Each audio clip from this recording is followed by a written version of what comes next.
मुझे अपनी सास और ससुर का लंबा प्रोग्राम देखने का बहुत ज़्यादा शौक था। जब भी रात को जागती, सास और ससुर के कमरे से बस एक ही आवाज़ सुनाई देती, थोड़ी देर और, बस थोड़ी देर सब्र कर लो। लेकिन सास कहती थीं, अब मुझसे बर्दाश्त नहीं होता। मैं जब भी इस तरह की आवाज़ें सुनती तो दिल ही दिल में जलने लगती। मैं जानना चाहती थी कि आखिर ससुर ऐसा क्या करते हैं कि सास की हिम्मत जवाब दे जाती है। एक रात मैंने राज जानने के लिए अंदर छिपने का फैसला किया, लेकिन इस रात मेरे होश उड़ गए, क्योंकि ससुर। दोस्तों, कहानी से मुकम्मल लुत्फ उठाने के लिए वीडियो को आखिर तक ज़रूर देखिएगा और मेरे साथ रहिएगा। मेरा नाम राबिया है। मैं पाकिस्तान के लाहौर शहर के एक गांव में रहती हूँ। मैं एक गरीब खानदान से ताल्लुक़ रखती हूँ। इस दुनिया में मेरी माँ के सिवा मेरा कोई नहीं। इसलिए जब मेरी माँ ने मेरी शादी की तो सिर्फ इस शर्त पर कि वो अपनी बेटी के साथ उसके ससुराल में रहेगी। जिस घर में मेरी शादी हुई, इसमें 3 ही अफराद थे, मेरी सास, ससुर और उनका बेटा आमिर। मेरी शादी के कुछ माह बाद ही मैं बेवा हो गई, क्योंकि मेरा शौहर अचानक एक हादसे में वफात पा गया। ये मेरे लिए एक बहुत बड़ा सदमा था। मैं अपनी माँ के साथ ससुराल में ही रहने लगी, क्योंकि पछला घर बेचकर मेरी माँ ने मेरी शादी कर दी थी और खुद मेरे साथ ससुराल आ गई थी। इसलिए मेरी माँ का अब दूसरा कोई सहारा नहीं था। मेरे शौहर के इंतकाल के बाद मेरे ससुराल के हालात बिल्कुल ही बदल गए थे। मेरे ससुर की शादीशुदा जिंदगी कुछ अजीब हो गई थी। मेरे शौहर के इंतकाल से करीबन 1 माह पहले ही मेरे ससुर की तीसरी शादी हुई थी, और अब मैं बेवा होकर यह देखकर हैरान रह गई थी कि हर सुबह नई दुल्हन घर के किसी कोने में बैठी रो रही होती और उसकी हालत कुछ अजीब सी होती। कई बार तो मैंने सास को बुरी तरह लंगड़ाते हुए भी देखा था, और कई बार वो पेट पर हाथ रखे फूट फूट कर रो रही होती थीं, लेकिन मेरे पूछने पर हमेशा खामोश हो जाती थीं और शर्म से नजरें झुका लिया करती थीं। उनके इस अंदाज पर मुझे भी उलझन महसूस होती और मैं मजीद सवाल करने से रक जाती। लेकिन एक दिन जब मैंने सास को नाश्ता के वक्त किचन में रोते देखा तो मुझसे रहा न गया। मैंने उनसे पूछा कि आखिर मामला क्या है। मेरी बात सुनकर वो कहने लगे, तुम भी तो शादीशुदा हो, तुम भी उस दर्द से गुजर चुकी हो, तुम्हें भी मालूम होगा कि मुझ पर हर रात क्या गुजरती है। सास की ये बात सुनकर मैं शर्मिंदा हो गई थी, लेकिन मेरे साथ तो ऐसा कुछ नहीं हुआ था। हालांकि मैंने अपने शौहर के साथ इब्तिदाई दिन ऐसे गुजारे थे और मुझे इस तरह की तकलीफ का अंदाज़ा था, लेकिन मैं हैरान थी कि मेरा 56 साला ससुर ऐसा क्या करता है कि सास इस कदर परेशान रहती हैं। ससुर भी दबला पतला था। इस दिन के बाद से मैंने सास से कोई सवाल न किया। 10 दिन तक मैं खामोशी से उनकी हालत देखती रही और दिल ही दिल में अपने ससुर की ताकत पर हैरान होती रही। मेरी शादी को ज़्यादा अरसा नहीं गुजरा था। मेरा शौहर हफ्ते में 2 बार भी मेरे करीब आता तो उसके बाद वो बहुत ज़्यादा थक जाता था। हालांकि वो सिर्फ 18 साल का जवान मर्द था, लेकिन ससुर तो रोज़ रोज़ ही सास को परेशान करता था। हर सुबह सास भीगे बालों और सरख आंखों के साथ कमरे से निकलती थीं और बड़ी मुश्किल से घर के काम काज निपटाती थीं। मैं और मेरी माँ हर रोज़ सास को तकलीफ़ में देखते थे, लेकिन हम दोनों उनके लिए कुछ नहीं कर सकते थे। कभी कभी तो मुझे लगता था कि सास झूठ बोलती हैं। ससुर इतनी उम्र में रोज़ रोज़ ये सब कैसे कर सकते हैं। और फिर एक रात जब मुझे नींद ना आई और मैं अपने कमरे से निकली तो बिला इरादा ही मैं ससुर के कमरे के दरवाजे तक पहुंच गई। जैसे ही मैंने दरवाजे से कान लगाया, अंदर से आने वाली आवाज़ें सुनकर मैं शर्म से पानी पानी हो गई। सास गुस्से में ससुर से कह रही थी, तूने मेरा जीना मुश्किल कर दिया है, कुछ तो शर्म कर। मुझे तो लगा था कि चंद दिनों की बात होगी, लेकिन तेरा दम तो खत्म नहीं हो रहा। अब मेरी बर्दाश्त खत्म हो गई है, मैं उससे ज्यादा नहीं सह सकती, छोड़ दे मुझे। जबकि सिसर कह रहे थे, अभी वक्त ही कितना हुआ है और तुम ऐसी बातें कर रही हो। मैं तुमसे ऐसी मोहब्बत करता हूँ जो सारी जिंदगी खत्म न होगी। कुछ देर की खामोशी के बाद सास की सिसकियों की आवाज सुनाई देने लगी और मैं समझ गई कि अंदर क्या हो रहा होगा। शर्म के मारे मैं वापस पलट गई थी और मुझे यकीन हो गया था कि सास सच ही कहती हैं। इस उम्र में भी सिसर मुकम्मल तौर पर सेहतमंद था। इस दिन के बाद से मैंने साइस की तरफ से अपनी आंखें बंद कर ली थीं, क्योंकि ये मियाँ बीवी का ज़ाती मामला था। अभी 1 माह ही गुजरा था कि एक सुबह मेरी हैरत की अंतहा न रही। सास रोते हुए अपने कमरे से निकली थीं। इनके हाथ में सामान का बैग भी था। उन्होंने मेरी माँ की तरफ एक नज़र डाली और कहने लगीं, बस मैं इस आदमी के साथ मजीद गुजारा नहीं कर सकती। इसने तो मेरी जान ही निकाल कर रख दी है। मैं अपने मैके जा रही हूँ। मेरी माँ ने उन्हें रोकने की कोशिश की, लेकिन वो न माने। मैंने भी समझाना चाहा, मगर वो फैसला कर चुकी थीं। इसलिए वो अपना सामान उठाकर सिसर का घर छोड़कर चली गईं। मैंने एक नज़र अम्मी पर डाली, जो सिर पकड़कर बैठ गई थीं। मैं पानी का गिलास लेकर इम्मी के पास पहुंची तो वो कहने लगीं, तुम्हारे सिसर किसी औरत को टिकने नहीं देते। 55 साल की उम्र में भी न जाने ऐसा क्या करते हैं कि बेवियां छोड़ छोड़ कर चली जाती हैं। अब ये भी चली गई है, फिर तुम्हारा सिसर अगली शादी के लिए घर में शोर मचाएगा। अम्मी की बात सुनकर मुझे हंसी आ गई, क्योंकि सिसर का बेवी के बगैर गुजारा नहीं था और कोई भी बीवी उनके साथ ज्यादा दिन टिकती नहीं थी। हालांकि मेरी ये वाली सास बहुत अच्छी थीं, घर के काम काज में भी माहिर थीं और सिसर का भी बहुत ख्याल रखती थीं। लेकिन बंद दरवाजों के पीछे क्या होता था, ये तो कोई भी नहीं जानता था। 55 साल की उम्र में भी न जाने कहाँ से इतनी ताकत आ गई थी कि वो बेवियों को परेशान करके रखते थे। ये दुल्हन भी अम्मी ने बड़ी मुश्किल से तलाश की थी। थोड़ी गरीब थी, इसलिए इसके घर वालों ने इसे 50 साला बूढ़े के साथ रुखसत कर दिया था। जब मेरी शादी हुई थी, इस वक्त मेरी पहली सास जिंदा थीं और सब कुछ बिल्कुल ठीक था। लेकिन इसके बाद जब सास का इंतकाल हुआ, तब से ही सिसर की शादियों का सिलसिला शुरू हो गया।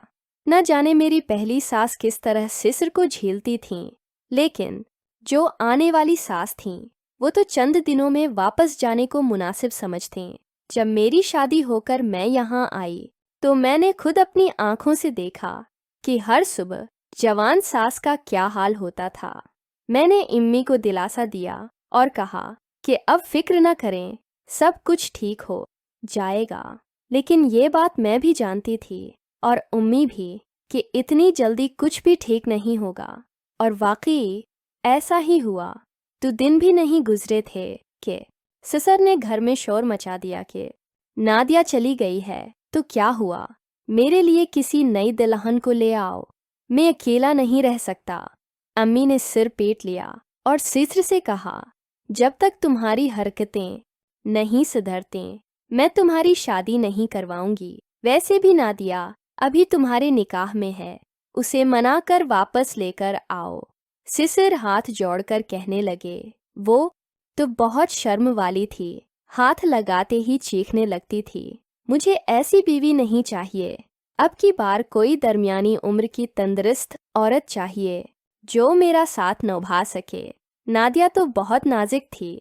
सिसर की फरमाइशें सुनकर मेरा मुन्ना खुला का खुला रह गया।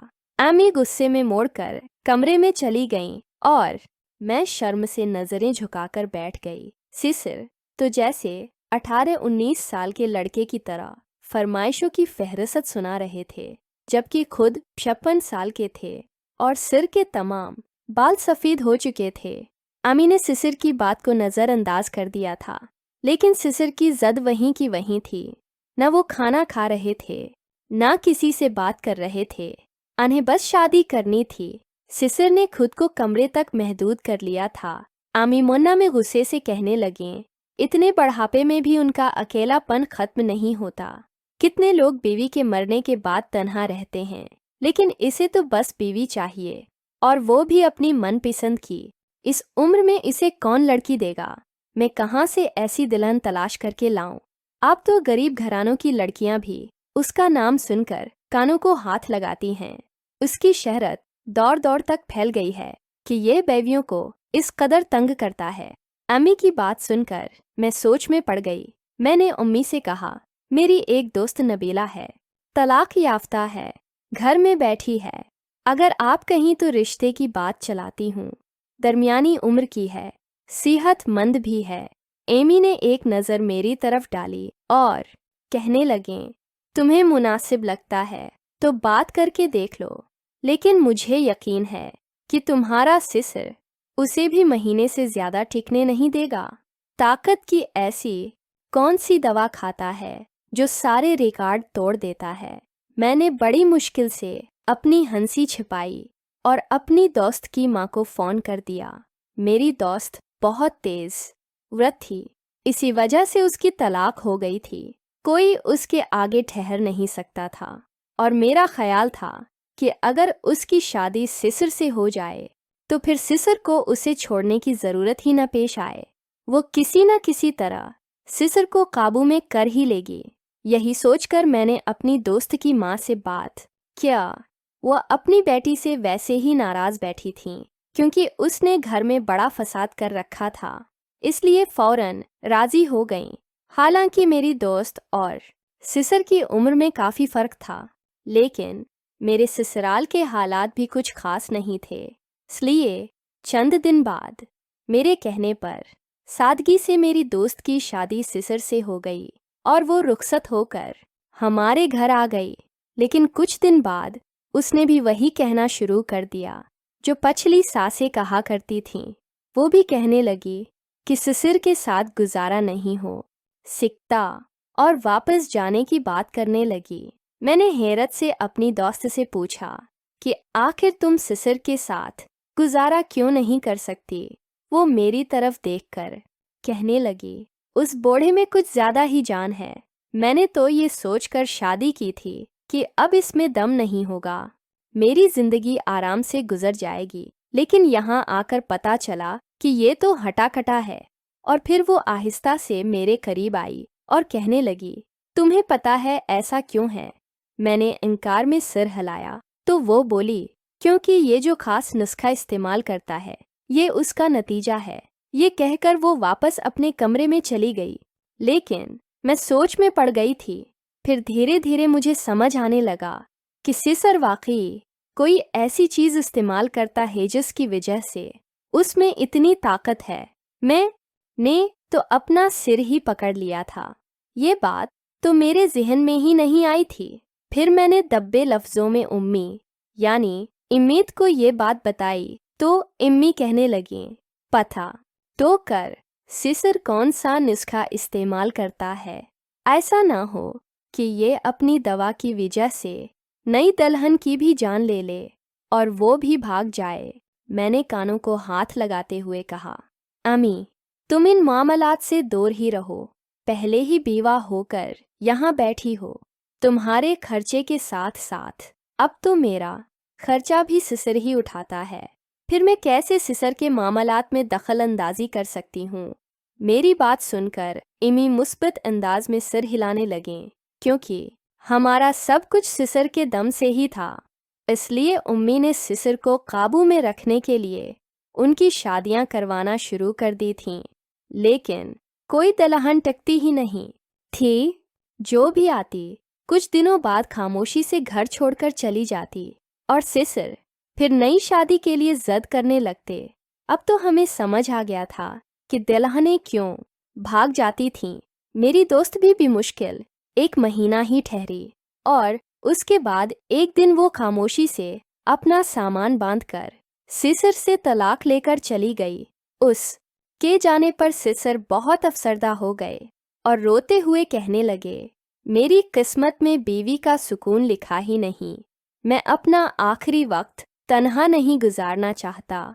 सिसिर की हालत बहुत खराब हो गई थी। बीवी के जाने का उन्हें बहुत सदमा था। वो अम्मी से कहने लगे, मैं अब कभी शादी नहीं करूँगा। ये सुनकर उम्मा को सुकून आ गया था, लेकिन सिसर ने फिर वही बात कही, मैं अकेला भी नहीं रहूँगा।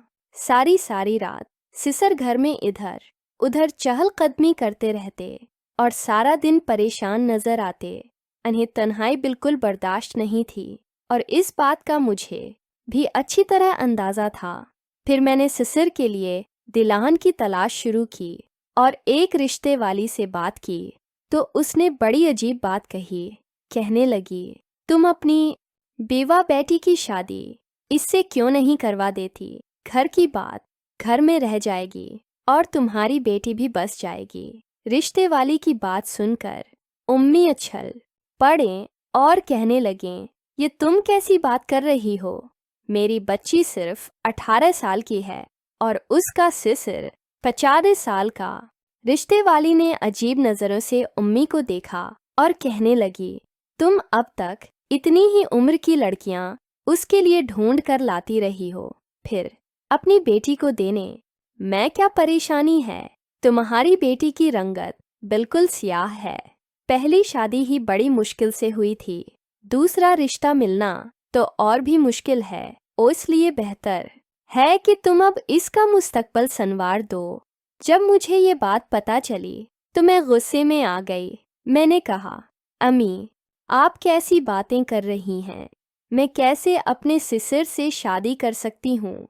अम्मी कहने लगें, तुम्हारे सिसर तो पैसे वाले भी बहुत हैं और वैसे भी मैं तुम्हारे कम उम्र में बेवा हो जाने पर बहुत परेशान हूँ।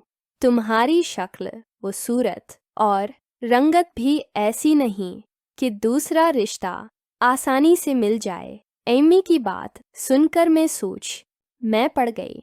काफ़ी अरसे से खुद भी तन्हाई से तंग आ चुकी थी। एक औरत जब शादीशुदा ज़िंदगी गुजारने के बाद तन्हा हो जाती है तो उसके लिए अकेला रहना आसान नहीं होता। उसकी नफ्सियाती और जज्बाती ज़रूरियात उसे परेशान करती हैं। जिस रात मैंने सिसर के कमरे से सास की आवाज़ें सनी थीं, मैं खुद भी सारी रात बेचैनी में रही थी। मेरा भी दिल चाहता था कि मेरी ज़िंदगी में फिर कोई शरीक हो जाए। बहुत सोचने और समझने के बाद मैंने सिसर से शादी की हामी भर ली और जब ये बात सिसर को पता चली तो वो खुशी से पागल हो गए। कहने लगे, उससे अच्छा और क्या हो सकता है? ये तो मुझे कभी छोड़कर भी नहीं जाएगी। उम्मी ने सादगी से निकाह का इंतज़ाम किया। 2-4 पड़ोसियों को भी बुला लिया गया और हमने खामोशी से निकाह कर लिया। जब पड़ोसियों को पता चला कि मैं यानी राबा अपने सिसर से शादी कर रही हूँ तो हर कोई हैरान रह गया। सब ये जानते थे कि वो मेरा सिसर है, लेकिन अब मैं उसकी बीवी बनकर उसके कमरे में चली गई थी। इसके बाद एक अजीब सा खौफ मुझे सताने लगा था। मैं सोचने लगी थी कि न जाने सिसर में कितनी ताकत होगी। वो पहली रात क्या करेंगे? मैं किस तरह उन्हें बर्दाश्त कर सकूंगी? कुछ देर बाद सिसर कमरे में आयावर अलमारी में से एक लिफाफा निकालकर एक कोने में बैठ गए। ये देखकर मैं उठी और इनके पास गई तो मैंने पूछा, अब क्या कर रहे हैं? वो कहने लगे, भुने हुए चुने हैं, मैं रोज़ाना इस्तेमाल करता हूँ। सिसर की बात सुनते ही मेरे जहन में सास की बात आ गई कि वो देसी नुस्खा इस्तेमाल करते हैं। मैंने फ़ौरन सिसर से वो चुनों वाला लिफाफा छीन लियावर कहा, आपको ये खाने की ज़रूरत नहीं है। सिसर नाराज़ हो गए। उन्होंने वो लिफाफा मेरे हाथ से वापस लिया और कहने लगे, मैं बूढ़ा हो रहा हूँ, मुझे खुद अपना ख्याल रखने की ज़रूरत है। फिर सिसर ने चुनों में थोड़ी सी मिश्री मिलायावर उन्हें दूध के गिलास में डाल दिया और मेरी आंखों के सामने ही वो दूध का गिलास पी गए। मेरे सारे वजूद से पसीने छूटने लगे। मुझे लग रहा था कि अब मैं भी बाकी सासों की तरह सिसर के आगे टिक नहीं सकूंगी। लेकिन कुछ देर बाद मेरी हैरत की इंतहा न रही जब सिसर ने बड़ी मोहब्बत से मेरा हाथ थामा और कहने लगे, तुम थक गई होगी, आराम कर लो। उन्होंने मेरे साथ न कोई ज़बरदस्ती की, न रिश्ता कायम किया, बल्कि मेरी थकन का एहसास करते हुए मुझे सोने दिया। कुछ देर बाद मैं गहरी नींद सो गई। अगली सुबह बहुत खुशगवार थी। सिसर एब शौहर ने मुझे एक बड़ी रकम दिया और कहने लगे, ये तुम्हारे मुस्तकबल की हिफाजत के लिए है, उसे अपने अकाउंट में रख लो, ताकि अगर मुझे कुछ हो जाए तो तुम्हें कोई परेशानी ना हो। ये सुनकर मैं कुछ परेशान हुई और मैंने कहा, आपका साथ मेरे पास है तो मुझे उन पैसों की कोई ज़रूरत नहीं।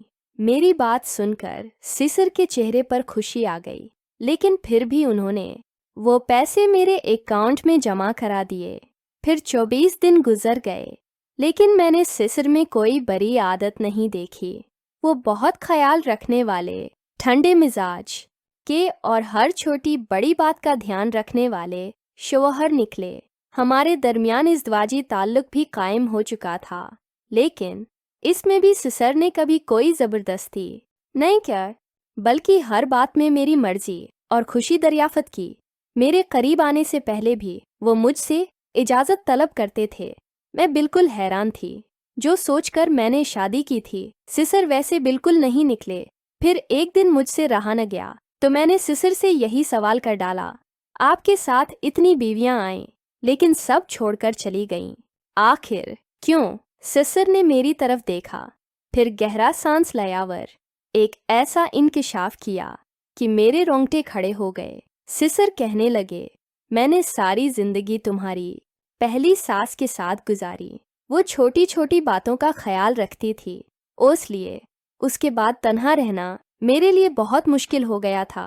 इसीलिए मैं शादी की जिद करता था, लेकिन जो भी दिलाहन आती उसकी नज़र अगले ही दिन मेरे पैसों पर जम जाती। जैसे मैंने तुम्हें तुम्हारे मुस्तकबल के लिए पैसे दिए, वैसे ही मैंने अपनी पहली बीवियों को भी शादी के अगले दिन पैसे दिए, ताकि वो खुद को मेरे साथ गैर महफूज न समझे। मैं चाहता था कि वो ये ना सोचें कि मैं बूढ़ा हूँ और अगर जल्दी फौत हो गया तो उनका क्या होगा। इसीलिए मैं पैसे देकर उन्हें सुकून देना चाहता था, लेकिन उनकी नीयत बदल जाती। कुछ दिनों बाद वो बहुत सारा पैसा लेकर तलाक लेना मुनासिब समझते।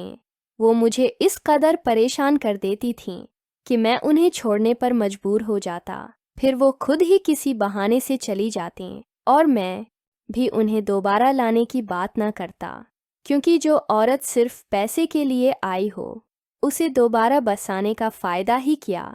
मैं यही सोचकर बार बार शादियाँ करता रहा का एक दिन कोई नेक बीवी मिल जाएगी जो मेरी दौलत से नहीं, मुझसे मोहब्बत करेगी। लेकिन ऐसा ना हो सका। हर कोई ये सोचकर मेरी बीवी बनती कि मैं 55 साल का बूढ़ा हूनावर जल्द मर जाऊंगा। लेकिन जब उन्हें पता चलता कि मैं हटा खटा हूँ तो तलाक ले लेते। फिर तुम मेरी जिंदगी में आए। तुमने बिल्कुल अपनी पहली सास की तरह मेरा ख्याल रखना शुरू किया। मैंने देखा कि तुम्हारे अंदर पैसे की कोई लालच नहीं। मैंने दूसरी बीवियों की तरह तुम्हें भी शादी के अगले दिन पैसे देकर आजमाया, लेकिन जब तुमने वो लेने से इनकार किया तो मेरी खुशी की अंतहा न रही। तब मुझे यकीन हो गया कि मेरी जिंदगी अब सुकून से गुजरेगी। तुम मुझसे उम्र में बहुत छोटी हो, लेकिन तुमने हर तरह से मेरा ख्याल रखकर ये साबित कर दिया कि मियाँ बीवी के रिश्ते में उम्र कोई मानी नहीं रखती। सिसर की बातों पर मैं बिल्कुल हैरान रह गई थी। फिर मैंने सिसर से पूछा, अब चुने और मिश्री क्यों खाते हैं? मेरी बात सुनकर वो मुस्कुराए और कहने लगे, ये बड़ा ताकतवर नुस्खा है। इससे न सिर्फ आँखें बल्कि दिल की शरियानें भी मजबूत होती हैं। मर्दाना ताकत में भी इजाफा होता है, लेकिन मैं ये अपनी आँखों के लिए इस्तेमाल करता हूँ। वक्त के साथ मेरी बिनाई कमज़ोर हो रही है और मैं नहीं चाहता कि मेरी आँखें ख़राब हों। बस इसीलिए रोज़ाना चने, मिश्री और दूध का इस्तेमाल करता हूँ। सिसर की बात सुनकर मेरे चेहरे पर मुस्कुराहट आ गई। सिसर वाकई बहुत अच्छे इंसान थे, लेकिन सब ने उनकी अच्छाई का फ़ायदा उठाया। अब मैं जान चुकी थी कि जितनी भी औरतें तलाक लेकर चली गईं, वो सब सिसिर का बहुत सारा पैसा लौट कर गईं। और मेरी माँ भी तो सिसिर के पैसे की खातिर ही इस घर में ठहरी हुई थी। अगर सिसिर के पास पैसा ना होता तो क्या मेरी माँ यहाँ रहती? मुझे अब ये बात अच्छी तरह समझ आ चुकी थी कि ये दुनिया सिर्फ पैसे के पीछे भागती है। जब पैसा हासिल हो जाए तो रिश्तों की कोई अहमियत बाकी नहीं रहती। लेकिन मेरे सिसर ने शौहर बनने के बाद मुझे जितनी मोहब्बत दी, आपने किसी जवान ने भी शायद ना दी होती। मैं उन्हें छोड़ने का सोच भी नहीं सकती थी। आज मैं अपने 55 साला शौहर के साथ हायक अच्छी पुरस्कून और मुकम्मल जिंदगी गुजार रही हूँ और सच में बहुत खुश हूँ। यकीनन आज के दौर में अगर किसी औरत को एक अच्छा हम सफ़र मिल जाए तो इससे बेहतर और क्या हो सकता है। उम्र का फ़र्क सिर्फ ज़हन पर असर करता है। अगर इंसान सेहतमंद और तवाना हो तो वो एक दूसरे की ज़रूरियात बआसानी पूरी कर सकते हैं। लेकिन हमारे यहाँ पैसा ही सब कुछ समझा जाता है। अगर पैसा हो तो रिश्तों की लाइन लग जाती है, लेकिन अगर सुकून और मोहब्बत न हो तो इंसान हमेशा खाली ही रहता। हाँ।